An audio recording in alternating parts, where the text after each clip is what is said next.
But yeah, let's check out our legendary status. I mean, we've been 1,000 rated for a long time, so... Yeah.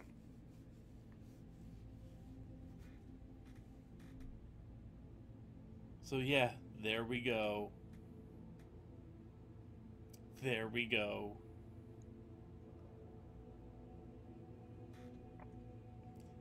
I like that ending. I'm glad we saved this for last. Yep. Even if the bull sharks would have been fun to play with through most of those other missions. It seemed fitting that they were like our end of season, like,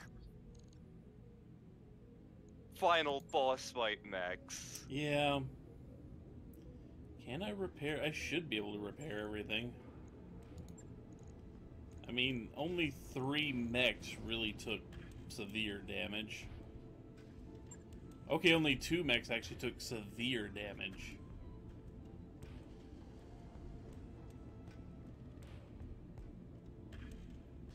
Let's go ahead and refit these. Yeah. Granted, I don't know what I'm going to do now. Since effectively this game's over. Yeah.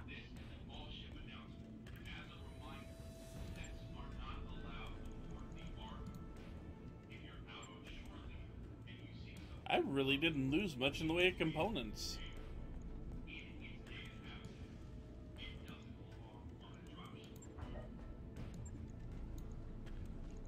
I really didn't.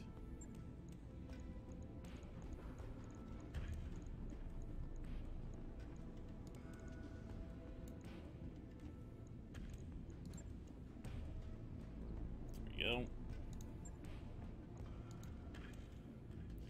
Really came off pretty light there for fighting the Black Widow and the Bounty Hunter. Yep. Really came off very light. On it. I'll let you know when that's done.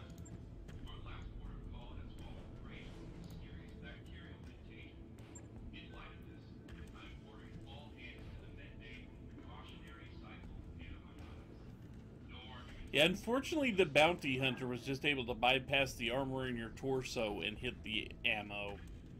It didn't even blow off the armor first, it just went through the armor and hit the ammo. Damn TACs.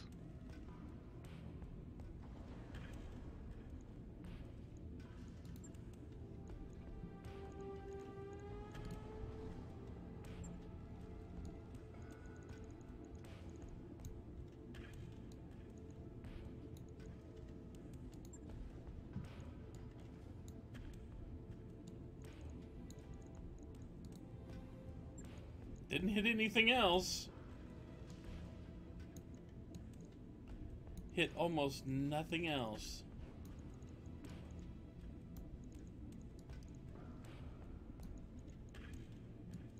I mean, there's 200 points of ammo they normally would have had to chew through, but just managed to get through and roll a crit on the ammo.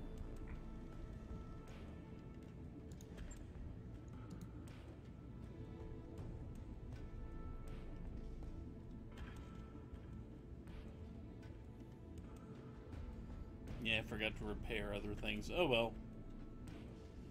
Right. The I'll get it majority of that scheduled. repair job. Let's...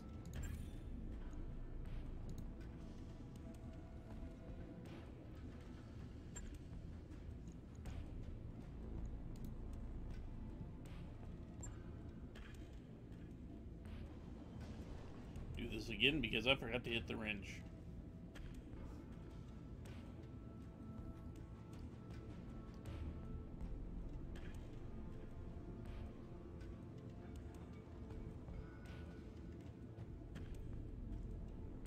One thing I would fix about this game, goddamn load times.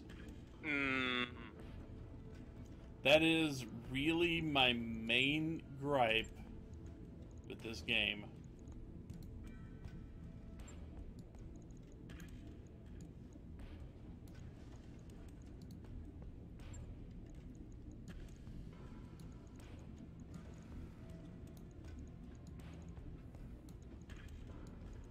yeah, we got through that mission, and all 4 of our mechs were still standing.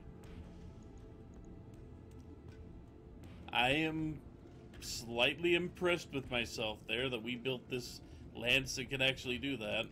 Yep.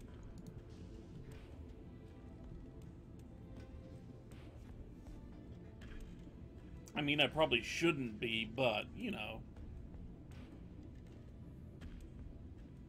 Logged and noted. Shouldn't be too hard.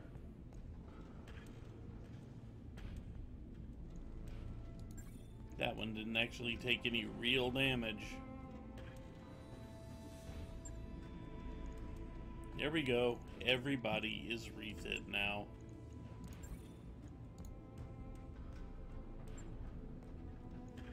Yeah, there we go.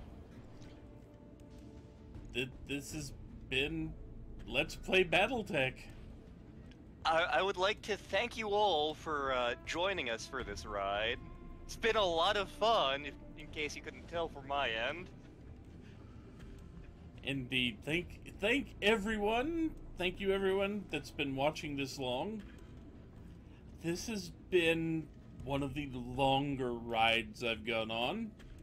This is officially the second longest LP I've been part of.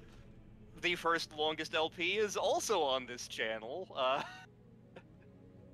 I know how to pick the long ones, don't I? And this one was by accident, mostly. Yeah. I thought we would finish up the main story, and then the flashpoints would pop up, and oh, we can clear off those flashpoints in no time at all. 2 weeks, maybe a month. Yeah. No. It's how long has it been? Let me see. Let me see just how long it has been since we started recording this. I know it's not as long as Octopath took us, just because we were able to do this on a weekly basis. Yeah, Octopath we went every other week, mostly. Yep. So let's see.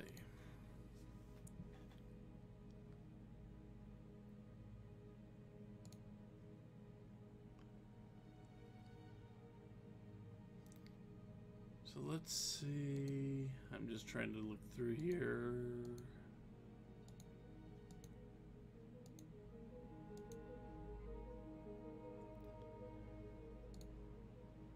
Okay, that was back when I was trying to stop in intervals instead of just recording the whole thing at once. Mm-hmm. But the first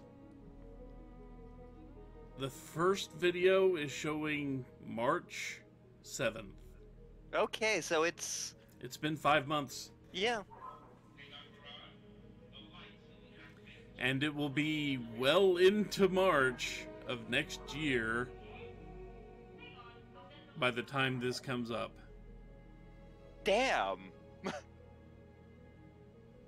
I'm pretty sure, anyway. I can do the math on this real quick. Let's see, this is going to be probably 4 videos long, this one right here. This flashpoint, 4 videos. Yes, we're doing this as we kind of decompress from what we just finished. Yep. So that means part 161 will be the final part. We did 161 parts.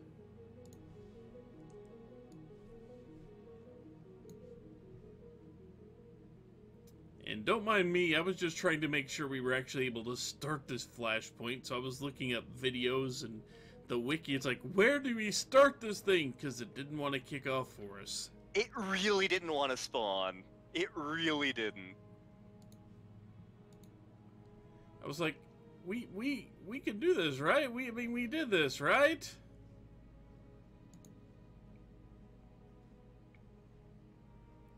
So let's see.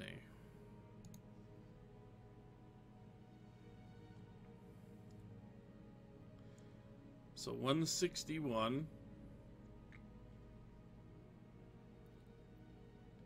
10, 20, 23 23 parts to upload from where we are.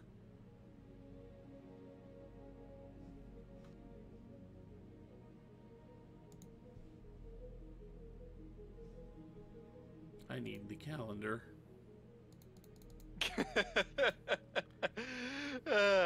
So let's see. 5, 10,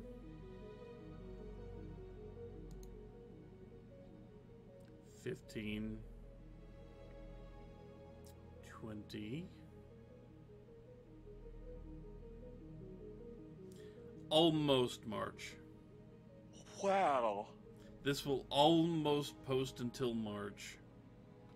It'll stop around, if I've got the math, about February 25th, 2023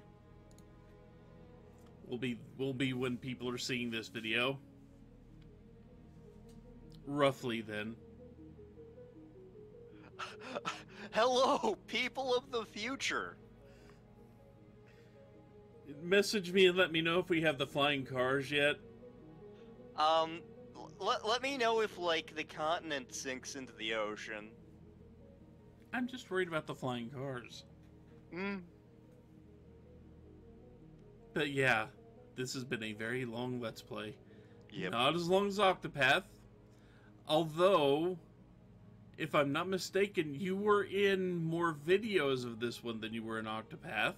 That is true, because I was not in any of the side quests. Yep. I was not in many of the side quest videos. So it's going to be close, because there were somewhere between 15 and 20 side quest videos.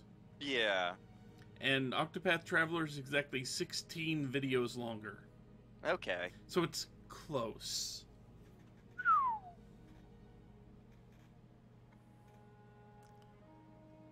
But yeah, this is it.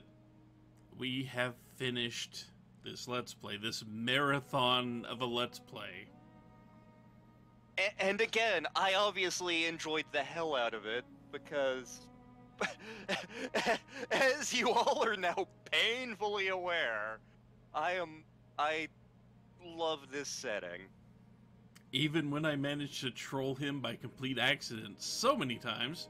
Yep. And then you trolled me back. So do you want that coat yet? No, you would have to fumigate the thing and then soak it in alcohol, I think. Musk.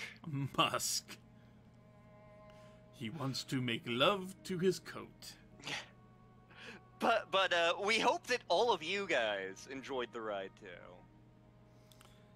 If nothing else, at least I hope you guys learned something about Battletech from watching this. I know I learned way more than I knew about Battletech before. And there are fans out there who make me look like I know nothing about Battletech. Yeah, but they aren't here. I want you all to consider that for a minute. I want you all to think about that long and hard.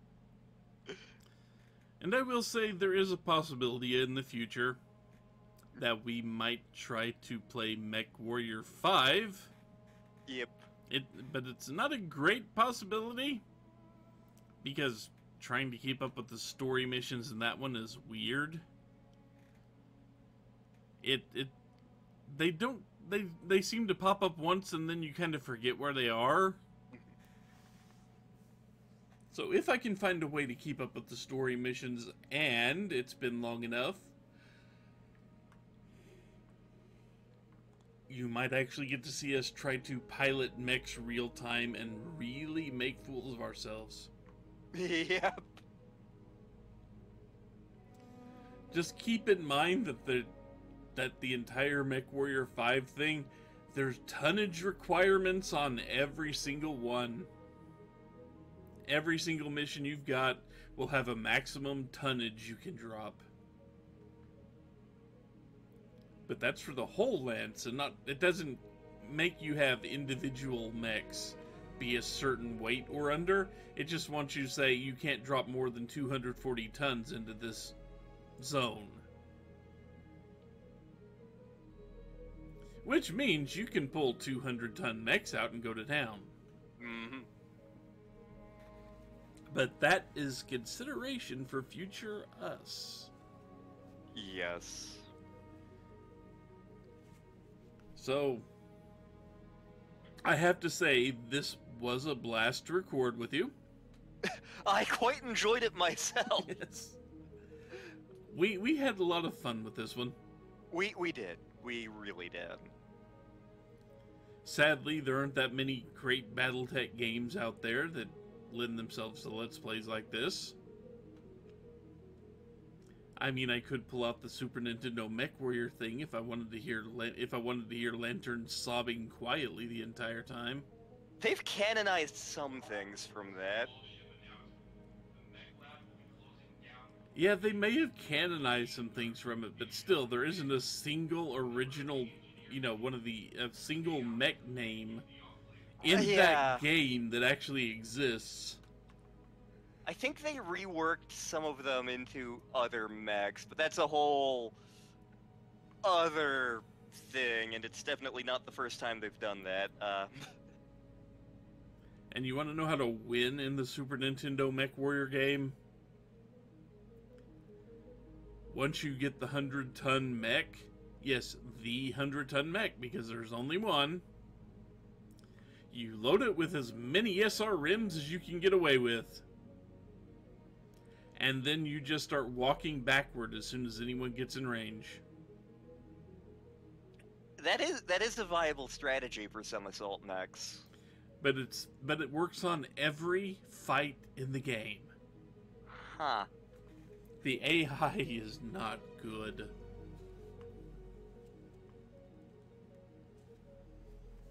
I mean, I think if you stop in the bar between missions, you'll get some relevant story bits that actually use real, as in canon characters from the setting. But, yeah, I don't remember what the name... I remember one mech name being the Ragnarok. To Sarna! Do you think Sarna actually has that? Mech Warrior SNES. Let's see here. It's the 1992 video game. Mm-hmm.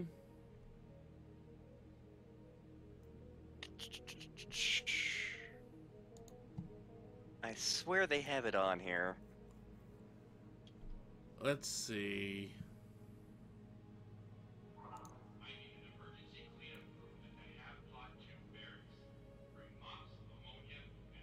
Here it is.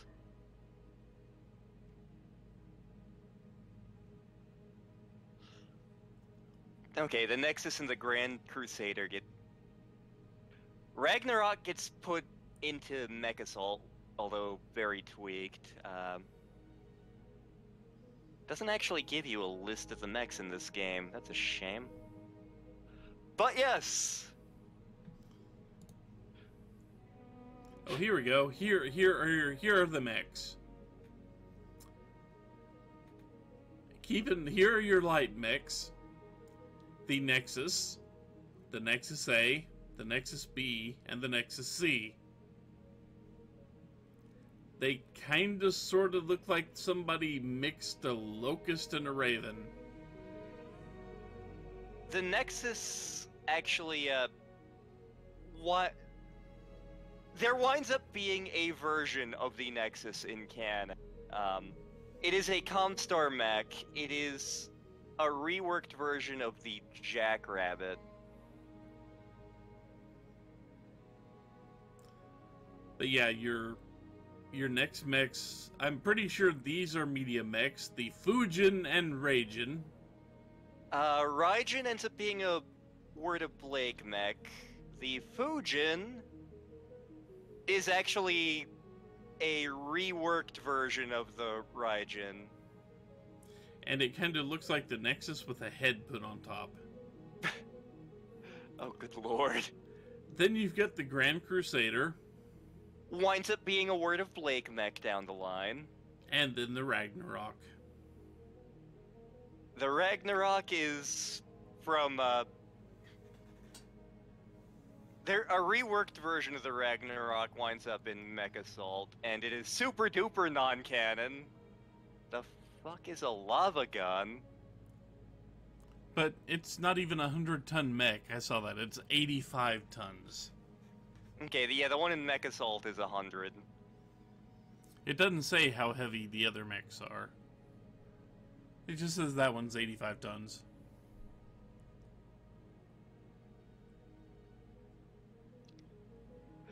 Battletech has a weird relationship with its video games. Yeah. I mean, the Grand Crusader kind of looks like a Warhammer. Kind of.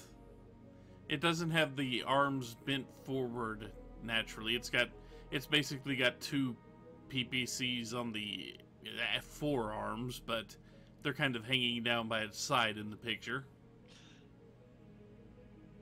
Yeah, the canonical version of it looks way different.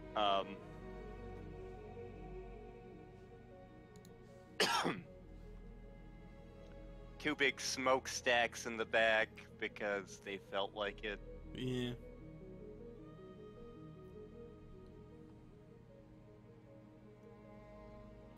And you spend quite a bit of time on Galatea and Solaris. Makes game. sense. But also there are a bunch of non-canon worlds.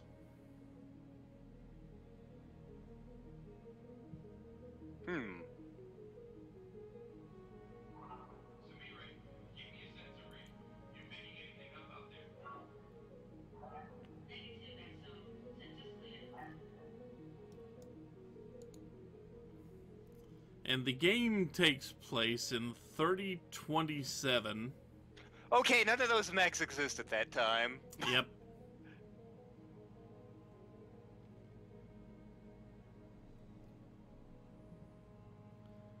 But all those mechs are in there despite it being 3027.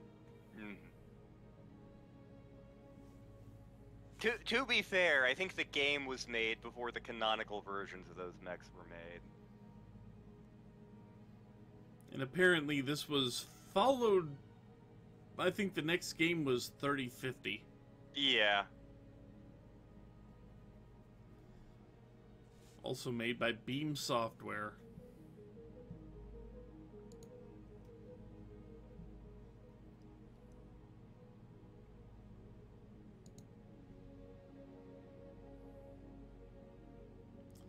I know Beam Software did some famous things. I just can't remember what they did right now.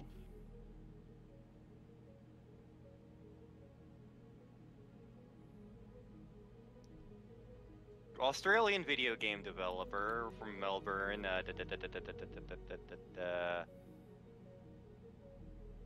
Castle of Terror, Asterix and the Magic Cauldron, Samurai Warrior, Back to the Future for the NES, True Lies for the Game Boy and the Genesis.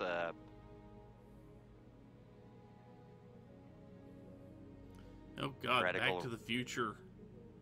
And Back to the Future 2 and 3 on the NES. Yep. Oh, that's right. They did the Star Wars games for the NES and SNES. Huh. And Shadowrun. That makes sense because owned by the same people who did Battletech. Yep. Which I like the Shadowrun game. It actually did feel fairly close to keeping on the canon.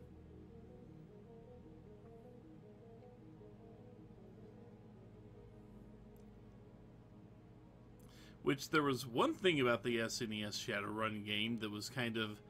It's like, yeah, you're bending the rules a bit there, but the first Shadowrun novel did it first, so... I guess. Early installment weirdness. It's a hell of a drug. Well, no, they basically took the plot of the first novel, the Never Deal with the Dragon novel, and adapted it to video game form in many, many ways. Well, there's a thing that happens in the book that's not really supposed to happen much. In short, you have a main character who installs cyberware and learns to use magic, and those two kind of conflict with each other a whole lot. So the game made that happen.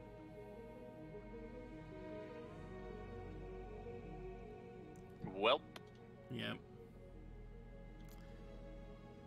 Well. Unless you have any final thoughts. I desperately want a sequel to this game, set in the clan homeworlds. I have no idea how it would work because they do not have mercenaries in clan space. But yeah, I thoroughly enjoyed this. I'm glad all of you all were willing to put up with me for it. I mean, I brought you here because you know the lore. Yes, I do. And you could expound on the many, many ways this game gets the canon wrong. And also the ways it gets it right. Which, surprisingly for a licensed game, the right happened a lot more often than you would expect. I mean, one of the major developers of this game was Jordan Weiss, who was, like, one of the original creators of the setting. But yeah, I would settle for them making DLC where you go into clan space to follow up on what the Mortorbjorn managed to find. Yep. I mean, I don't know how they would work that in the timeline because it's... How long would it actually take them? Let's see here. So the clan space is literally going from the other side of the inner sphere from where we are. So we'd have to go across all of the inner sphere towards the coreward edge of space, so like Draconis Combine, Lyran Commonwealth side. And then from there, it would take about a year if we had the precise route that was taken. If we're just guessing, it could take longer. Like when Comstar went out looking for the Star League in Exile, they were looking for a long time, and then spoilers, they kind of trip over one of the worlds in 3048 by complete accident, and that's what sets off the clan invasion. Yeah, Outbound Light, like, and the captain of the Outbound Light did a terrible job of, like, giving Comstar its flight plans, and, like, this is the direction we're heading in. So the Outbound Light appears above planet Huntress, which was the Smoke Jaguar's main planet, which of all the clans they could have stumbled across, that was the worst one. Because the Smoke Jaguars were the ones who were like, we want to go back to the inner sphere and murder everything. So, basically, the Jaguars capture the Outbound Light, essentially propagandize it to being, oh, the inner sphere is gonna imminently invade us if we don't do something. And so by 3049, they're coming into the outer edges of the periphery, and everyone's like, man, the pirates out here have gotten really quiet all of a sudden. That can only be good things. Oh wait, they're all dead. But yeah, I would... There are also some deep periphery factions. They don't have much in the way of mech forces, but it would be interesting to run across, like, Nueva Castile, or the Umayyad Caliphate, or, friggin' the, Hanseatic League. And then, like, from there, accidentally stumble upon the clans.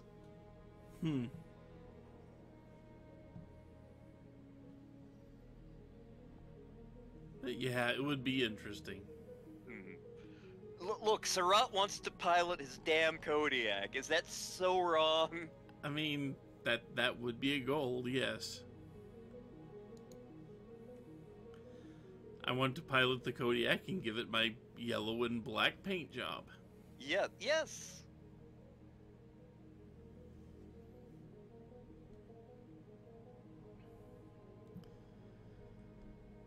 But yeah, that's a far future problem because I doubt the DLC will ever be made, and who knows if they will ever make a sequel to this game. I can dream, damn it. Yeah, it would be kind of interesting if you took on the role of you were a mercenary, but you kind of got captured by the clans. And if you keep doing this, we're gonna be here all night. That is something that canonically can happen. Yep. So, if the clans don't always take prisoners, but they have a fantastic. They have a caste system. The castes are laborer, merchant, technician, scientist, warrior. Warriors are at the top of the heap. They also do a lot of genetic engineering. So warriors are divided into trueborns, who are the important genetically engineered warriors in the clan. They're the ones who get all the good assignments and can achieve political power. And the freeborns, which are rarer in the clans. It's someone who got born the old-fashioned way, who managed to fight their way into the warrior caste. But sometimes clan warriors will be fighting someone and they'll be like, this warrior would be beneficial to our clan, and they take them as bondsmen. And after the bondsman essentially serves as a servant to the specific warrior who captured them, they can be potentially readmitted into the warrior caste. Depending on which clan you're in, this is more or less likely to happen. For example, Smoke Jaguars? No freeborn warriors. If you're a mercenary or a spheroid, and you get captured by Comstar via the Jaguars. I don't know why I said Comstar. Actually, I know exactly why I said Comstar. Shut up. There was a novel where that happened, okay? But if you got captured by the Jaguars, you are not becoming a warrior again. If you got captured by the Wolves, like, say, a certain Felon Kell did, you could absolutely become a warrior again, and Felon Kell did. And because of some creative legalism, and because he got lucky on his ancestry, he actually becomes one of the Khans of the Wolves. But yeah, it is technically possible for a mercenary to be captured and become a warrior within the clans. You are not likely to achieve high position within the clans, but you will be an honorable warrior and pilot probably a crappy second line mech or an old Star League thing, but hey!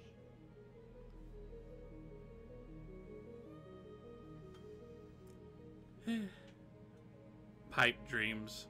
Pipe dreams. But yeah, I think with that, it is time to call this video. Yes. And a Let's Play. Yes. So, once again, first, thank you very much for joining me on this lantern. Thank you for pitching this to me. I was excited of this whole time. And thank you to all of you who have watched all 161 parts, or 62, or however many this actually ends up being. Yes. We are glad you were willing to take this ride with us. Because it has been a ton of fun on this end. Yes, and we hope you enjoyed it as well. And I'm not going to do shoutouts because this has been long enough already. Yeah. I'm not spending another 15 minutes shouting everyone out. You know where we are. Except to say that you can find more of me, obviously on this channel and my Twitch, and you can find more of JKLantern on mostly Yorkshire Ravens channel and Star Princess HLC's channel. Yep. Those are the main places. Yeah. Where you can also find more of me. But anyway, until next time, where I have no idea what's following this because it's several months in the future, and I'm not planning that far ahead anytime soon. Unlike Star and me. Well, I have to plan for all the time in between this Let's Play. Yeah. Since I'm only posting this every other day, I need all the stuff to get me up to that date.